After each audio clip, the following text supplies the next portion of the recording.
Hello, ladies and gentlemen, and welcome to another episode of Let's Play Warframe. I am your host with the most, as always, Francois878, and today we are going to be talking about the new operation, or the new event that is going on in Warframe from December 19th to January 5th, 2015. And that event is Eye of Blight. It focuses on the Baylor Fomorians, which are the ships that Vahek has been trying to build for the last, 6 or 7 months, 8 months. I believe one of the first events when I first started, I think I started about 10 or 11 months ago, so it might have even been longer than 8 months, was the hijacking. It was the event or the operation that introduced hijacking as a game type. And you were hijacking the Baylor Fomorians' shield cores and just main cores, I believe. And so this is a storyline, or kind of a plot device that has been in the making for quite some time. And I like to see a little bit of resolution with it, now that we have another event where you're actually fighting the whole ship, as opposed to just blowing up the cores. But this event basically has you going into your arc wing and assaulting one of these Baylor Fomorians by disrupting the outer shields, heading inside the Goliath, and destroying the main core, and then boogieing out as fast as you can. The one big issue with this is that you can't do anything, you can't do any of that fun stuff until you farm a new resource called Omega Isotopes. Which I know you're scared of that word, Omega, because the Omega beacons are the hardest beacons to find for the Vahek keys, the keys that you need to farm the Hydroid pieces and fight Vahek. The Omega beacons are the hardest ones to get. They're not, though. My biggest complaint is that I had to do any farming at all to do this event. Basically, all you have to do is go to any mission where there's a Baylor Fomorian attacking, and once you do that, enemies just at random drop the Omega Isotopes, and it takes 4 Omega Isotopes to build a Fomorian Disruptor, which is what you're going to use to disrupt the shields to get into the actual Fomorian. But once you've done a little bit of farming, and it doesn't take a tremendous amount, which thank God. They could have made it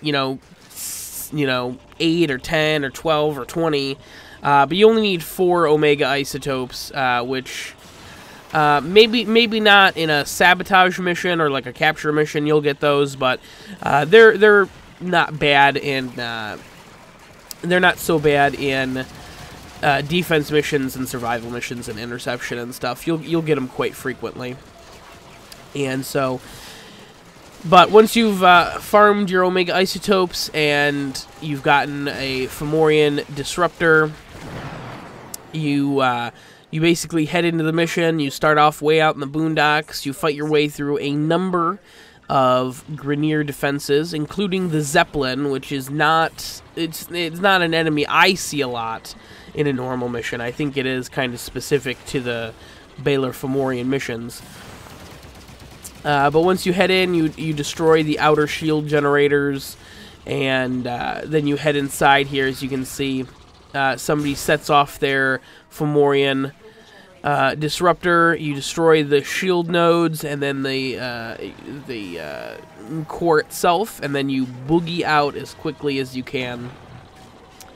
And you get a score based on how much damage you did, and how much...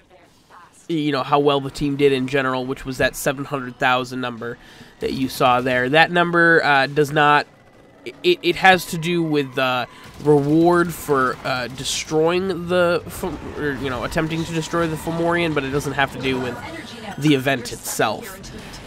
With getting the rewards for the event, I should say. That being said, the rewards for the event are going to be very interesting, and it's not something, as of the recording of this video, it's not something that people have gotten yet, because the point requirements are not, they're not quite high, but they're pretty high. The first reward that you get is... The first reward is the Eye of Blight skin pack, which is a skin for the new crossbow Arcwing weapon that came out with 15.8, which is the update that this event released on, as well as a badge, of course. At 10 points, you get the Eyes of Blight mod pack, which is Magma Chamber and Searing Steel, which I'm guessing is going to be the fire damage plus status effect for the Arcwings. It's just a guess, but nobody's gotten it at 10 points yet. And 15 is the Arcwing Machine Gun Vandal, the Impeter Vandal weapon, which you know, everybody's going to want to get their hands on. And the reason that not anyone has gotten the mod pack yet, which is why we're not sure what it actually is yet, is because you have to kill, or you have to confront, rather, 10 different Baylor Fomorians, 15 for the Vandal. And unfortunately, you only have to fight one Baylor Fomorian, and once you fight it one time, you can attack it again for you know, if you didn't get the high score to you know, if you didn't get the high score, you can do it again, but you can't fight the Baylor Fomorian again to get the for more battle points, for more event points. So basically, you have to fight, you know, 5, 10, and eventually 15 different Fomorians in order to finally get your last reward.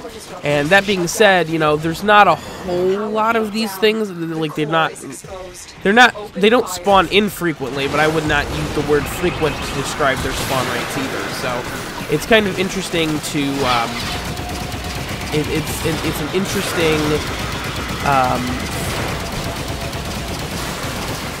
it's an interesting event. You know, it's the first event in a while that you can't just, you know, finish it in one day and be done, and just, you know, you can sit back and relax and you don't have to do anything. But that being said, it's a pretty fun event. I'm thoroughly enjoying it. So you know, you have 2 weeks. So go ahead, get your Arcwing on, and go in and destroy.